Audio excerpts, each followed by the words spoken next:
You probably noticed, I think it was yesterday, that Paul DuPont did a story about the Twitter kerfuffle. Everybody started fighting each other on Twitter. It was pretty much what we would call establishment Dems against progressives and independents. A bunch of people decided to attack Susan Sarandon, who people are still blaming for Donald Trump's victory in 2016. And Susan Sarandon is perfectly capable of protecting herself. I think we can all agree on that one. But the level of nastiness really got to be something else. And Caitlin Johnstone, an Australian independent journalist, has documented a bit of what's been going on, and it is not pretty. She quotes one person on Twitter, a guy named Brian Fallon.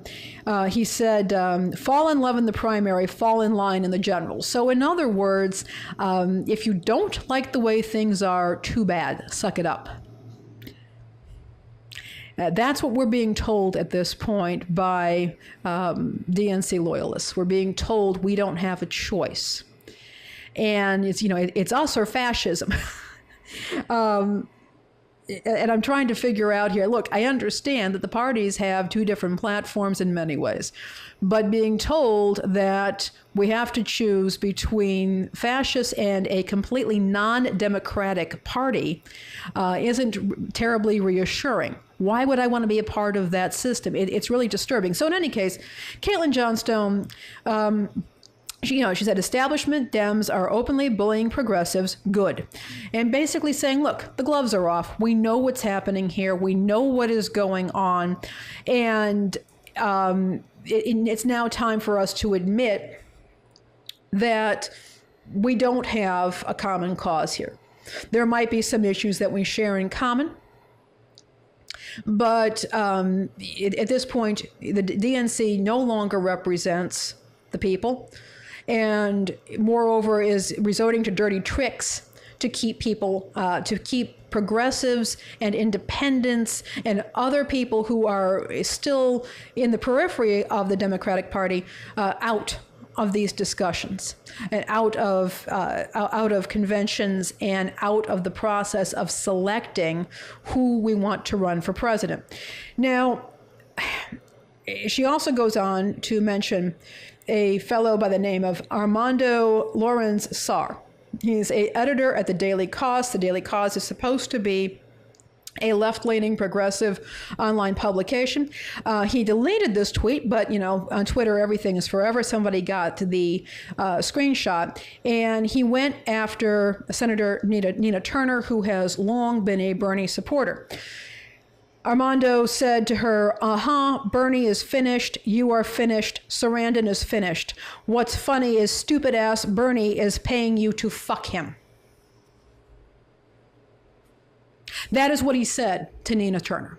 So apparently, grabbing pussies, which was supposed to be something that was, a comment about that was supposed to throw Donald Trump out of the race. It didn't work. But apparently, pussy grabbing and that kind of locker room talk is absolutely acceptable when it's being thrown at women who don't agree with you.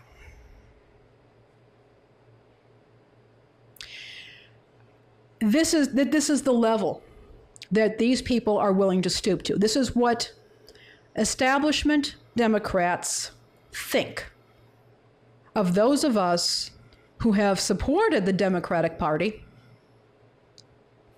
but are not falling in line on who they want to choose, who they want to run. I am going to ally with my colleague Kit Cabello. It is, this is time to crash the system. This is not working.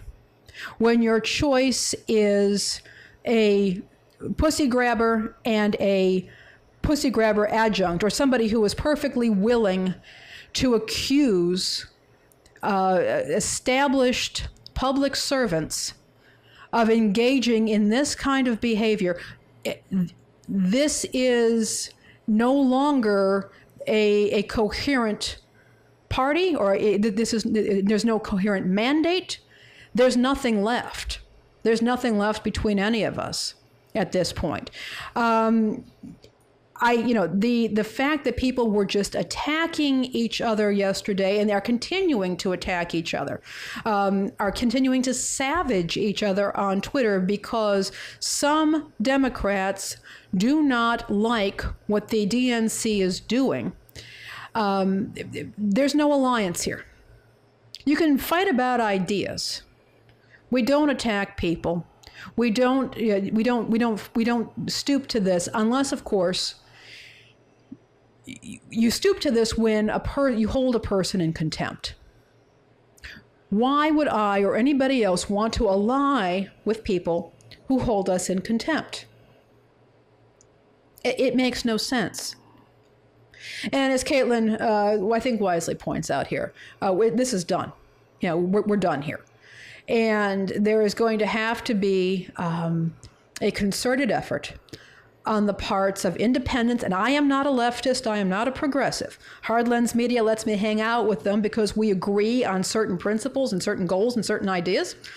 But there's got to be a willingness on the part of independents, on the part of Greens, on the part of progressive Democrats, as well as people who would normally be Republicans, but are looking and saying, "Hey, I don't like our foreign policy. I don't like the way we're being treated by corporations.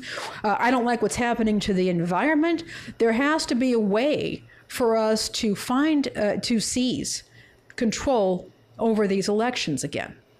And if we can't do that, we're going to have to make some other decisions about how we want to move forward. Because at this point, there is no free and open election. If people are going to use these kind of tactics to shame other people, if people are going to steal elections, if ballots and registrations are going to be lost, we are operating under a massive sham in this country, and it must be addressed one way or the other. But yeah, gloves are off here, folks. I'm sorry to say it, but that's what's happened in this situation.